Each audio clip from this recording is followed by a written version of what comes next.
पवार म्हणजे बारामती आणि बारामती म्हणजे पवार हे जणू समीकरण झालंय। बारामती म्हणजे पवारांची राजकीय राजधानी असं म्हटलं तरीही ते वावगं ठरणार नाही। पण याच बारामतीत नगरपालिकेच्या निवडणुकीत एक निकाल असा लागला ज्याने संपूर्ण शहराचं राजकारण ढवळून निघालं। प्रभाग क्रमांक 20 मधून एका अपक्ष उमेदवार दणदणीत विजय मिळवला आणि तोही थेट राष्ट्रवादीला धक्का देत। तर कोण आहे हा बारामतीचा धुरंदर, पाहुयात या रिपोर्टच्या माध्यमातून। तर या अपक्ष उमेदवाराचं नाव आहे निलेश इंगुले। कोणताही पक्षाचा झेंडा नाही, तरीही मतदारांचा प्रचंड पाठिंबा। बारामती नगरपालिकेच्या निवडणुकीत प्रभाग क्रमांक 20 मधून निलेश इंगुले यांनी राष्ट्रवादीच्या उमेदवाराला धूळ चारली। माजी नगरसेवक असलेले निलेश इंगुले यावेळी कोणत्याही पक्षाच्या आधाराशिवाय थेट अपक्ष म्हणून रिंगणात उतरले आणि निकालाच्या दिवशी त्यांनी सत्ताधाऱ्यांनाच मोठा धक्का दिला। निकालानंतर काय म्हणाले निलेश इंगले, पाहुयात। हर हर महादेव, बजरंगबली की जय। अख्ख्या बारामतीने मला 241 मतांनी निवडून दिले।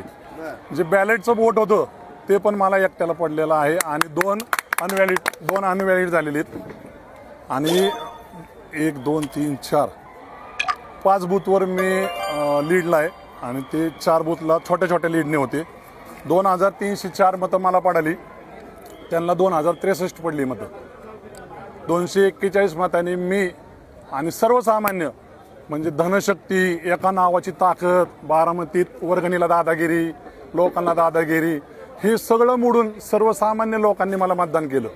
जेव्हा की माझा अर्धा खाटी गल्लीचा भाग 15 तोडला होता आणि मला सगळा नवीन भाग होता सटवाजी नगर, त्या एरियातल्या लोकांनी मला सगळ्यांनी साथ दिली।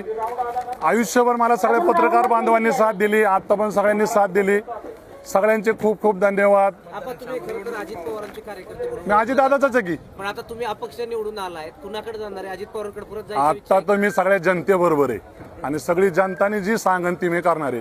कारण कोणतरी दादाच्या कानात सारखं माझ्याबद्दल बोलायचं। मी 2001ला ऐका ना, मी 2001ला निवडून आलतो अजय दादांमुळं। 2007ला परत माझं रेसमध्ये तिकीट होतं की दादांच्या कानात कोणतरी काहीतरी बोलला, पडलाय तो टॉवर बरं का। आणि परत 2012ला कोणतरी दादाच्या कानात बोललं, परत ते टावर आता पडलेलं आहे बरं का। परत 17ला दादाच्या कानात कोणतरी काहीतरी बोललं, आता पण दादाच्या 12:30 वाजेपर्यंत माझं नाव होतं, परत दादाच्या कानात कोणतरी काहीतरी बोललं। पण शेवटी जनतेने मला सांगितलं की तुम्ही आता म्हणताय टावर पडला, कोणतरी कानात बोलतोय, असं असताना अजित पवारांनी तुम्हाला डावललं त्यांच्या सांगण्यावर। अहो, टावरकडं लिंबू येईन, माझ्याकडे भोलेनाथ आहे। भोलेनाथ साधा भोलेनाथ भस्मधारी, टावर लिंबूधारी।